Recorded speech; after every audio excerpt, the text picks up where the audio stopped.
Kesabaran itu sabar itu artinya, sabar itu dalam bahasa berarti menahan. Sabar itu menahan gejolak nafsu untuk mencapai yang baik atau yang lebih baik. Nah, ini mahasiswa sekarang. Anda selesai S1. Udahlah. Sudah mau kawin, udah mau ini, ya kan? Ditahan itu gejolak nafsu untuk mencapai yang lebih baik. Yang lebih baiknya apa? S2. Sudah sampai S2. Sudah udah mau berhenti. Perlu sabar enggak? Masih perlu sabar. Ditahan lagi sampai S3. Masih perlu sabar enggak? Sampai Anda mencapai, sampai berakhir masa hidup Anda. Ya.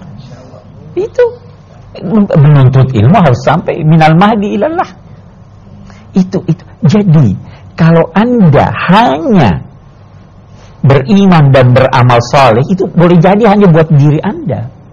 Anda harus memperhatikan orang lain.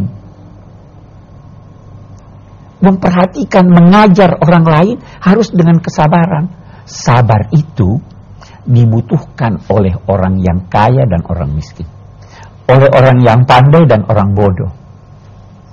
Ya. Orang kaya perlu sabar. Dia punya duit banyak, udahlah beli ini beli itu. Sabar, jangan ikuti nafsu, jangan tahan itu kehendak nafsu untuk ini. Perlu sabar enggak dia? Orang miskin lebih perlu lagi. Kalau dia tidak sabar, dia bisa macam-macam. Penguasa perlu sabar.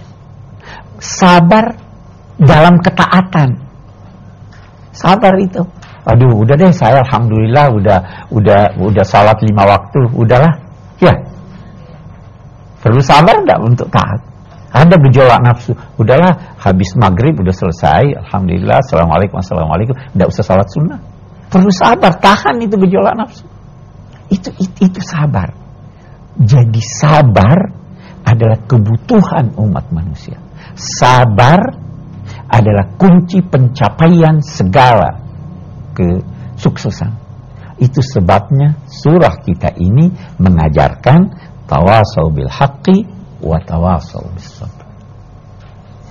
Sahabat-sahabat Nabi kalau bertemu tidak berpisah kecuali membaca surah Wal Asri. Imam Syafi'i berkata, seandainya tidak ada tuntunan Allah yang turun kecuali surat Wal Asri, itu sudah cukup. Amalkanlah surat Wal Asri, itu sudah cukup bagi Anda untuk mendapatkan kebahagiaan dunia dan akhirat. Hargai waktu Anda, bagi waktu Anda, dan isi waktu itu dengan keempat hal ini.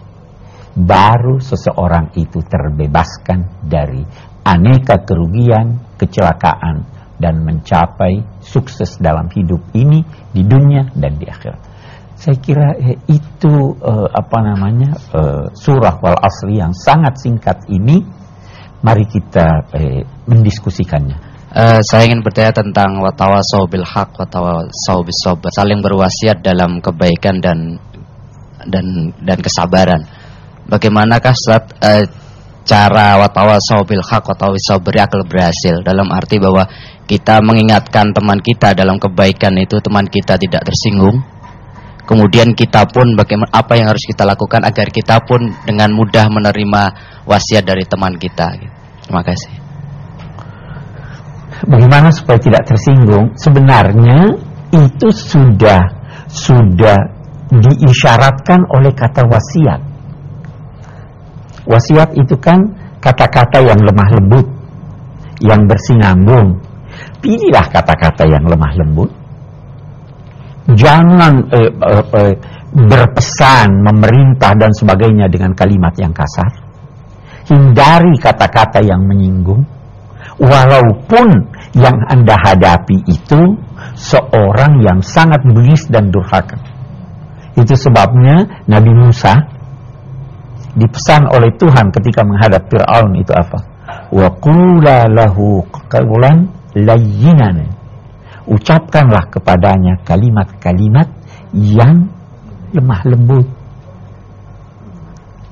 memberi tuntunan manusia atau hidayah itu persis seperti memberi hadiah. Kata hidayat sama dengan hadiah. Bagaimana kalau beri orang hadiah? Ambil, lempar ini buat kamu. Atau Anda bungkus ya, dikemas dengan baik, disampaikan. Itu hadiah seperti itu.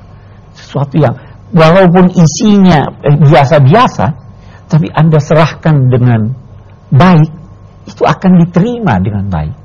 Nah, itu kiatnya di situ sebenarnya. Anda ini dari Fakultas Dakwah ya? Ada yang dari Fakultas Dakwah? Yang dari Fakultas Dakwah itu harus sadari itu berdakwah seperti itu, berwasiat seperti itu. Itu ya, itu kiatnya antara lain seperti